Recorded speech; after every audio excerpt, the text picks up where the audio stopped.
আসসালামু আলাইকুম প্রিয় দর্শক, আপনারা যে যেখান থেকে আমার এই ভিডিওটি দেখতে পারতেছেন, আমি সবাইকে জানাই গ্রামের গল্প চ্যানেলের পক্ষ থেকে আন্তরিক শুভেচ্ছা এবং অভিনন্দন। বহুদিনের আকাঙ্ক্ষা আমাদের এই এলাকার মানুষের এই রাস্তার জন্য। এই রাস্তাটা আমাদের অনেক গুরুত্বপূর্ণ একটি রাস্তা।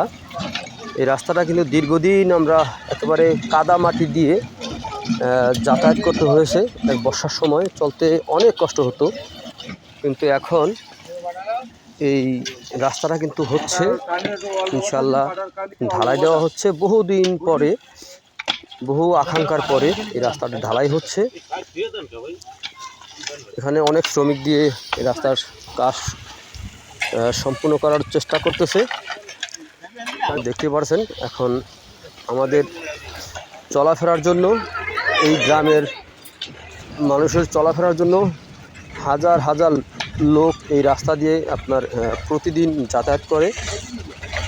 এখান দিয়ে বিশেষ করে চলাফেরা করে ভ্যান, অটো, মোটরসাইকেল, এগুলি বেশিরভাগ চলাফেরা করে।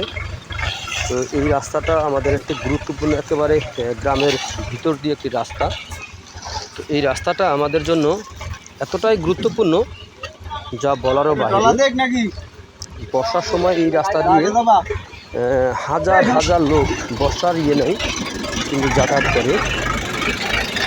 এই রাস্তাটা মোটামুটি আপনার হয়েছে আপনার 2024 সাল নাগাদ আপনার বাজেট হয়েছিল। তো বাজেট হওয়ার পরে এই রাস্তাটা 24 সালের শেষের নাগাদ আপনার মাটি কেটে বালি দিয়ে ভরাট করা হয়েছিল। দীর্ঘ 25 সালটা টোটালি আপনার এরকমভাবে ছিল, বালি ফেলানো ছিল, কিছু সুতি মিশাইয়া তারপরে রাখা হয়েছিল। এখন এইখানে আপনার ঢালাই দেওয়া হচ্ছে প্রায় 1 বছর পরে। তো এখানে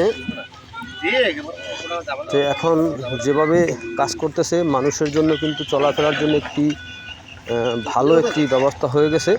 এটা কিন্তু আপনার এই এলাকার যে চেয়ারম্যান ছিল, ওই চেয়ারম্যানের যে মেম্বার ছিল, মেম্বারের মাধ্যমে এটা হয়েছে। তো এখানে দেখা যাচ্ছে আপনার বহু লোকজন যাতায়াত করতে কিন্তু অনেক কষ্ট হতো, কিন্তু এই রাস্তাটা হয়েছে আপনার আওয়ামী লীগ সরকারের আমলে।